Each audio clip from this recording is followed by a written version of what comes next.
Early in the morning. Welcome back to the channel today, guys. You already know who it is. It's your boy Cam, Topical Juice, and I'm back again with another racial video today. This time I am talking about black on black crime, black on black violence, and it's black people doing crime narrative in general. I'm going to debunk the entire myth. Now, guys, this video is extremely important and it's going to be very educational and very informative. If you don't understand what I'm saying by the end of this video, Lord help you, seriously. So all the potential haters and ignorant white people that think they know more about racism than me, if you do want to challenge me, jump in my comments and literally talk me through where I'm wrong. Talk me through every point that I make and talk me through why it's wrong. Then I'll reply to you. Perfect. Before I get into the video today, guys, support the channel by smashing a thumbs up for me. Support the channel by subscribing if you're new and hit the bell to be notified, because we are going to change the world one day at a time. So the structure of the video today, guys, I'm going to explain what I mean when I say this black crime narrative, this black on black crime narrative, where it comes from and the structure that's in place that pushes black people into more of a life of crime, for instance. And then I'm going to look at the history. Where did this narrative come from? Where did it originate from? So let's get straight into it. Black on black crime. This is white supremacy 101.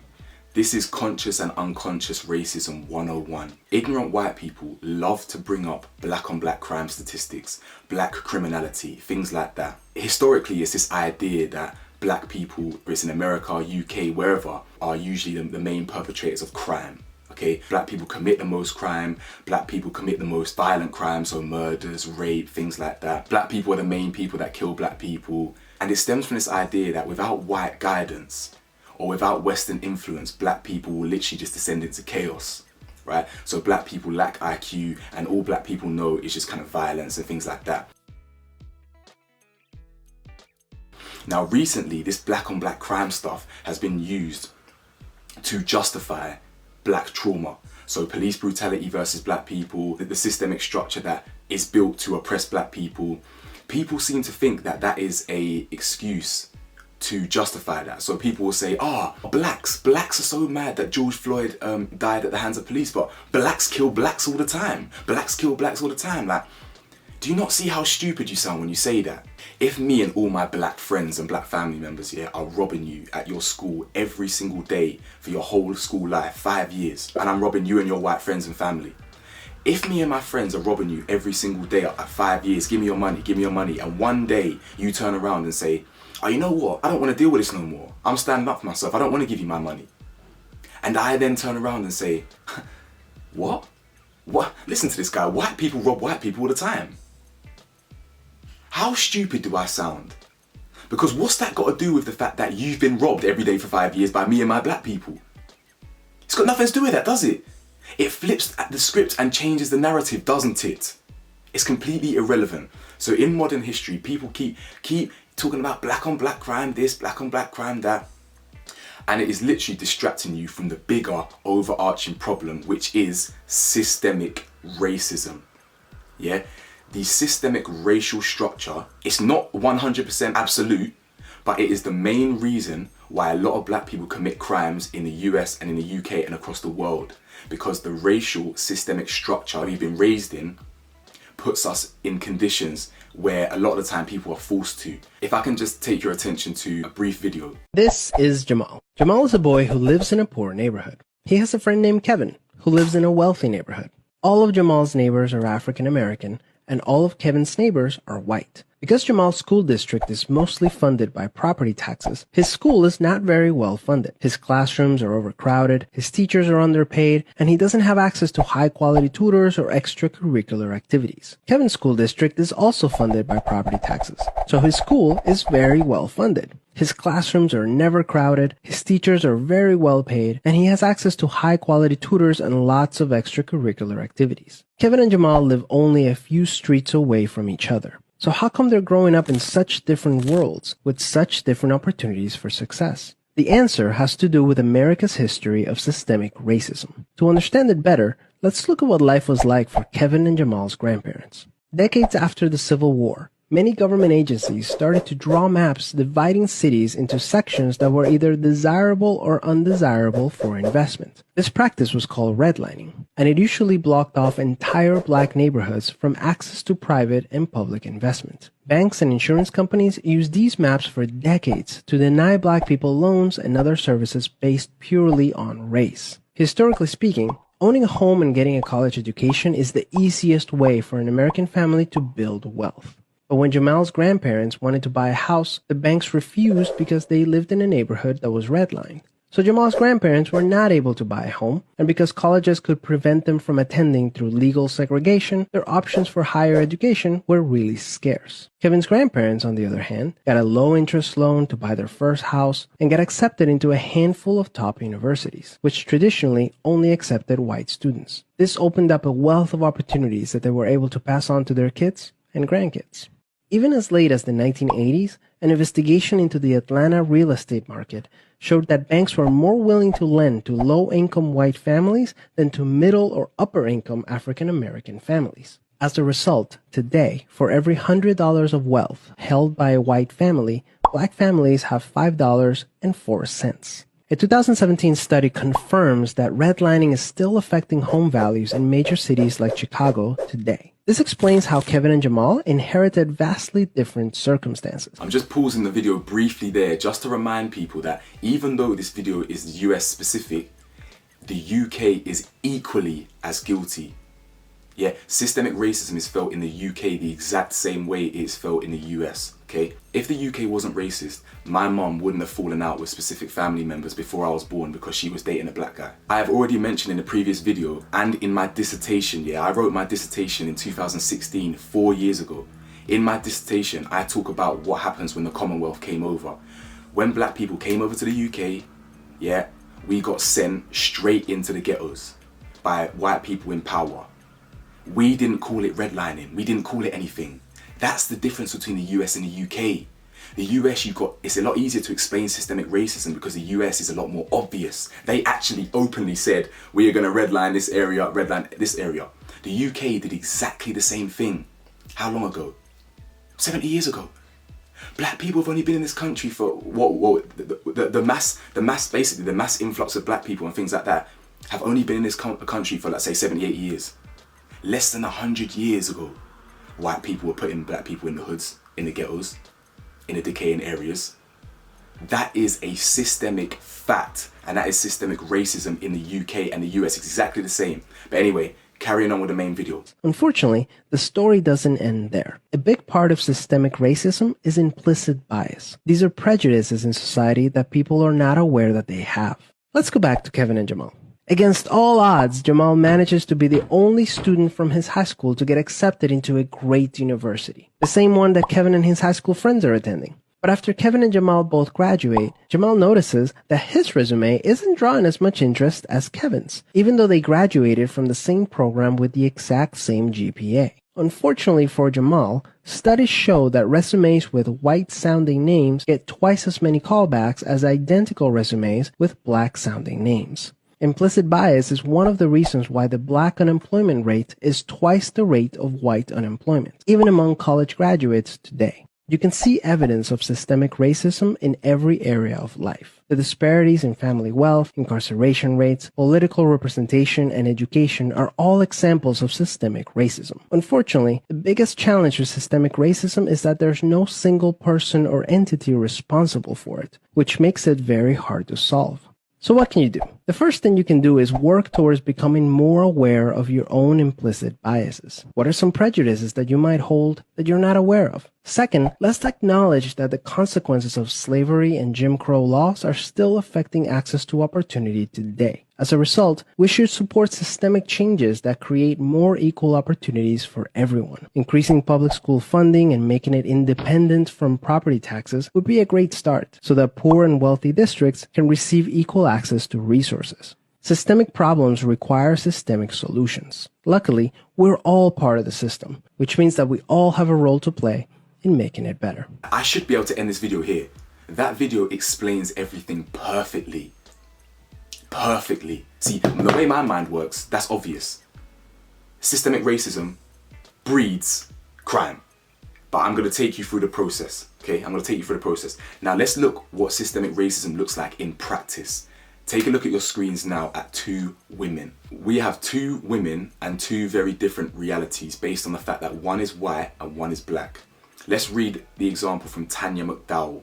Homeless mother lied about school district she lived in so her 6-year-old son could go to a better school.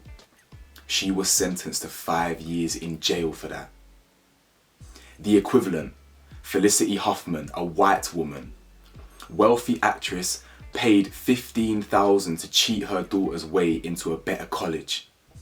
Sentenced to 14 days in jail. If anything, her crime was way worse. Way worse. College, university degree, a lot more on the line. This is a 6-year-old boy and the black woman got sentenced to 5 years in jail. Okay, this is key. This is an example of white privilege and systemic racism. Imagine the same post I found that picture on, I looked at the comments. Do you know what the top comment was? Thousands of likes. Oh, you guys need to do your fact checking. This woman was a prostitute and had a criminal background. Doesn't that sound familiar? Doesn't that sound like the narrative they tried to do on George Floyd? Oh, that he shouldn't be a martyr because he's a criminal. They're trying to do the same thing to a girl who got sentenced to 5 years for lying about her son's district to get him into a better school. It's weird, isn't it? It's weird how we like to portray black people as criminals and this, that. We're starting to see that narrative now, aren't we? Don't worry, I'm really going to break this down for you, no worries. So let's see how that affects the crime statistics now, especially the black ones, right? You now have a structure in place where this black woman is underprivileged, right? To support her family, she might have to do prostitution, which is illegal. If she gets caught, she's going to be a statistic. She then commits a crime trying to send her son to a better school to give him better opportunities. She got caught for committing a crime that she had no choice but to commit, basically. Long story short, obviously we've always got a choice, but systemically, she was put under pressure where she had no choice but to commit these little petty crimes to create a better opportunity for her son. Now let's look at the son now. So now that woman's been put in jail for 5 years. What happens to that black boy? He was 6 years old. He grew up from 6 to 11 with no mum. Let's say, for example, he didn't have a dad because the dad maybe was on drugs or something like that due to the system that he was raised in. What then happens to that boy? That boy will then go straight into the hands of the system. He will go into a foster care, one that's probably underfunded, underprivileged, in underprivileged areas. He has no parents. His opportunities are minimal. Where's he going to get his money from when he starts getting older and he needs to survive? Committing crime, selling drugs, things like that, no choice. Now, multiply that one son by how many? Hundreds of thousands, millions, where that boy that's been failed by the system, that boy with parents who were failed by the system, who abandoned them because they were abandoned, and they're now selling drugs to survive. And then they come across another black boy in the same area who's selling drugs in the same patch. What then happens? Because another black boy is now trespassing on this person's territory, what does that mean? If you're selling on someone else's block or wherever, that's less money for the person who was originally there.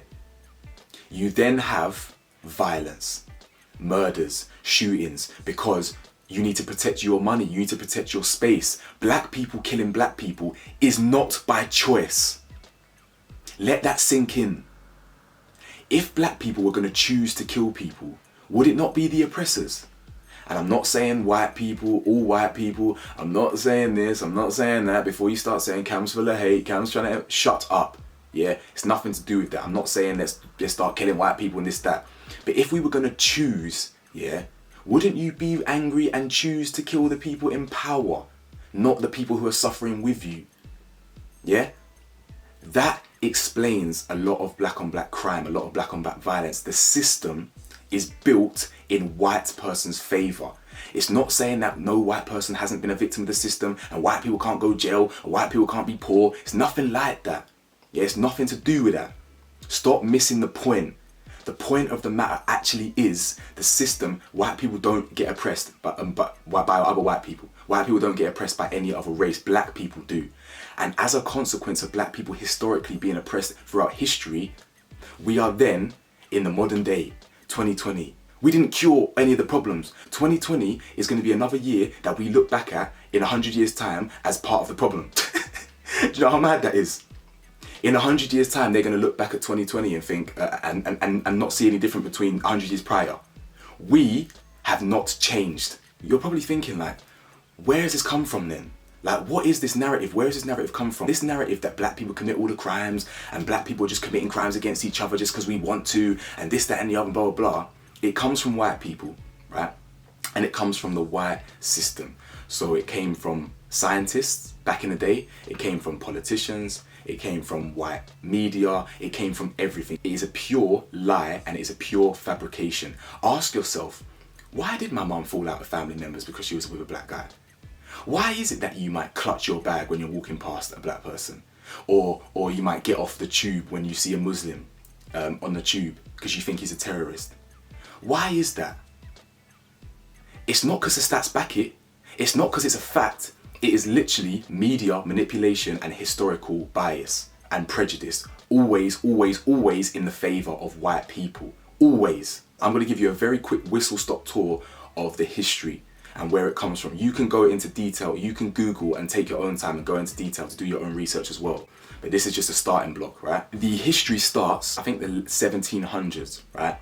There was a scientist called George Morton. This was the first scientist that looked at skulls, looked at craniums, looked at the head and said that, okay, black people have a different skull shape, therefore we are inferior. So he looked at skulls and said this part of the skull means that white people hold IQ better, black people are dumber, black people are more violent. Yeah, all lies. Yeah, this is an academic scientist. This is an elite mind at the time. Pure lies, not based on absolutely nothing. Pure lies. Yeah, so black people were dumber, more violent, etc., based on our skulls, right? This is where the first narrative starts. In the 1800s, after slavery was abolished, right, the white lies continued with fabricated stats. Basically, to continue to support oppression, they had to then make up more lies. So they used to do these sampling techniques in the 1800s, and they proved that black people commit all the crimes and that they need white guidance, basically. Fast forward to 1994, 1 year before I was born, the same year a lot of my friends were born, we have the book called The Bell Curve. That drops in 1994. The Bell Curve was supported by the Pioneer Fund. The Bell Curve was the modern take on the exact same thing. How genetics play a part in black people's inferiority, how white people have higher IQs. And he suggested that the underclass in society was due to genetic lineage and genetic deficiencies passed down. Nothing to do with racial or socio-economic disadvantages that black people suffer every day. This is the same mentality I have heard across the UK every single day in comment sections over the years in my life. If they'd worked harder, they'd create opportunities for themselves. Them ones there. If they worked harder, you'd make something of yourself. That narrative there. But where's that same energy for all the white people who are on benefits and that? It's just mad. After that book was released, a KKK member and white supremacist leader said, "Thank God, science is moving in our favour." A KKK leader said that about that book. When you've got Candace Owens supporting Trump and like KKK leaders supporting books like this, do you not see where something might be a bit wrong here? Do you not see that? It doesn't make sense really, does it? It just doesn't. Yeah, we'll be wrong and I'll be wrong and I'm the one full of emotion, which is racial gaslighting. And, I'm the one that can't think with logic, even though I'm the most logical person, dismantling their logic. Like, they're just full of it. This world's full of idiots, man. It's crazy. The world's full of stupid people. Who remembers Hurricane Katrina, one of the worst hurricanes in America's history, where New Orleans was absolutely decimated, especially black areas?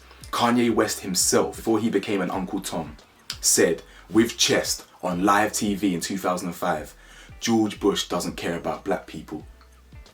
This guy's now bum-licking Trump. What happens to these people's minds when they get rich and money and they start falling into this trap? They forget their blackness. They forget what actually is going on. But anyway, a writer called Taylor Yeah, he wrote in a big long essay that was published throughout America that even though some of the damage was done by nature, most of the damage was done by man. And his argument was that, yeah, after nature disrupted New Orleans, black people just, without white guidance, fell into abyss and started looting, rioting, this, that. What? Where are you getting that from? So even after Mother Nature destroys entire black communities, it's still black people's fault. It still somehow reverts back to black people looting and rioting. You lot are liars, and I'm bored of your fake narrative. I'm bored of black people being called thugs for no reason. I am bored of black people being called criminals for no reason. That even when we are oppressed, we protest, we're criminals, but white people start beating up police over racist white statues, not held to the same regard, not shown in the media for what they actually are, white racist supremacists defending racism, trying to beef police and fight black people for the sake of fighting black people. I am bored of your narrative, and I'm bored of us being called thugs and criminals for no reason. Do you want to know what makes it worse? When the news broke that he was lying, that the state was literally decimated and there was no riots, no looting whatsoever, he said, okay, even though it was untrue that was happening, it's very likely that that could happen amongst the black community. Based on what? You're telling me that a hurricane can decimate a whole black community and somehow it's our fault again? And yet people can't see that black people are literally victimized. How crazy it is that the people with the most fear in this world are white people. White people who oppress us daily have the most fear. They fear these terrorists, they fear these brown people, they fear these black people. We are scared of you. You know when you see a spider, you know when you see a snake or something venomous and you say, he's probably more scared of you. Trust me, we are scared shitless of you, not the other way around. You beat us, you murder us, you say we're criminals, and yet you're scared of us. The system works in your favor, you get more opportunities, you commit more crimes against your own people, white people commit more crimes in general, like in the country, but yet you're scared of us. Make it make sense. Honestly, make it make sense. Look at the lies your own president says in America. Look at your screen right now. This right here has been disproved by the FBI. These were statistics that Trump himself tweeted in 2015.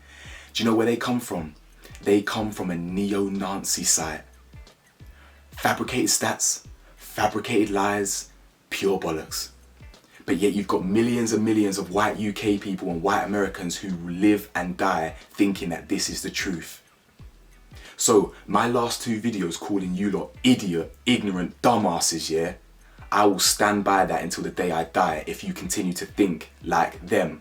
Everyone's entitled to their own opinion, but clearly you ain't got the research or the intellectual capacity to keep up. So if you're gonna challenge me, you best come with some facts. The FBI has disproved every single one of those. Your own president incites this type of racial division.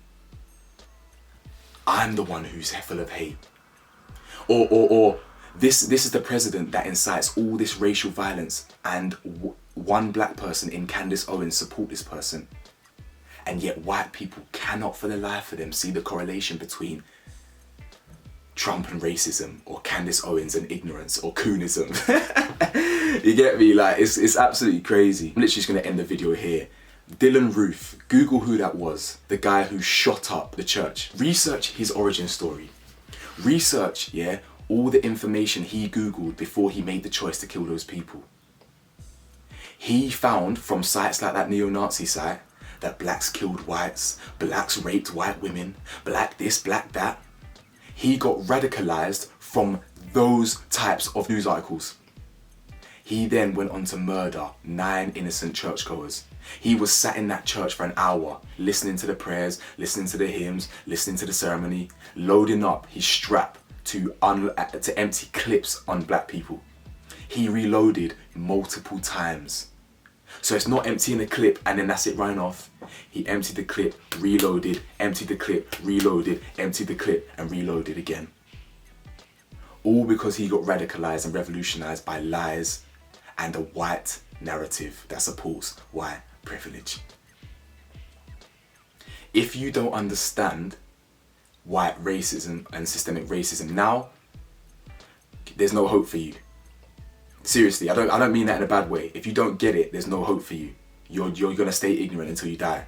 So I'm only talking to the people that can understand and have the emotional intelligence to understand this. It's a lot deeper than statistics. It is a lot deeper than politics. This is a very, very high level of understanding. Like, why is it that the stats say that? Why is it that this? There's always a why. It is the root cause. The why isn't because black people just have lack of IQ, that black people are just dumb, and black people are just more violent, and white people have higher IQs. That is a fake narrative. The why is because settlers came, white people came and settled in the country, and they built a system in favor of them. So if something's in favor of them, by default, it's not going to be in favor of someone who's black, is it? There is your answer. There is your history. I've done all the work for you, okay? I don't want to hear none of that ever again. I hope you enjoyed the video. I hope you took something away from this, because if you didn't, Lord help you. See you in the next video.